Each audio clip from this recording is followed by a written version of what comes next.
एक साधु जब भी नाचता बारिश होने लगती। दोस्तों, हम जब भी कोई काम शुरू करते हैं तो हमें असफलता मिलने का भय बना रहता है।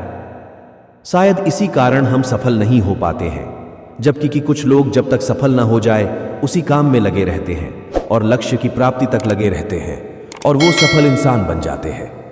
तो आइए इसे हम और अच्छी तरह समझते हैं। इस कहानी के माध्यम से तो वीडियो को लास्ट तक देखें और चैनल को सब्सक्राइब करना ना भूले। एक गांव में एक साधु रहता था। वह जब भी नाचता था तब बारिश होती थी, इसीलिए गांव के लोगों को जब भी बारिश की जरूरत होती तब वो लोग साधु के पास जाते और उनसे अनुरोध करते कि वह नाचे, और जब वह नाचने लगते तो बारिश जरूर होती थी। एक दिन गांव में 4 लड़के के शहर से घूमने आए।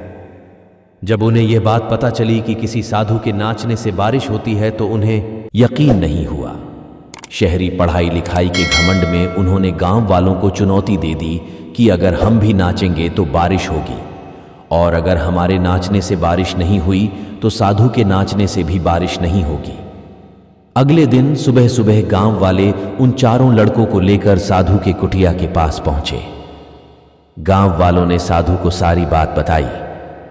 फिर उन लड़कों ने नचना शुरू किया। पहले लड़के ने नाचना शुरू किया। आधा घंटा बीत गया। फिर पहला लड़का थक कर बैठ गया, पर बादल नहीं दिखे। कुछ देर बाद दूसरे लड़के ने नाचना शुरू किया और 1 घंटे बीतते बीतते वह भी थक कर बैठ गया। बाकी दोनों लड़कों ने भी ऐसा ही किया, पर बारिश नहीं हुई। अब साधु की बारी थी। उसने नाचना शुरू किया।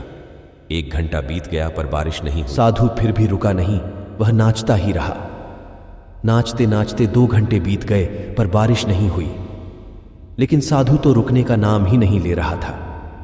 धीरे धीरे शाम ढलने लगी कि तभी बादलों की गडगडाहट सुनाई दी और जोरों की बारिश होने लगी। यह देखकर 4 लड़के दंग रह गए और तुरंत साधु से क्षमा मांगी। फिर 4 लड़के ने साधु से पूछा, बाबा भला ऐसा क्यों की? हमारे नाचने से बारिश नहीं हुई और आपके नाचने से बारिश हो गई।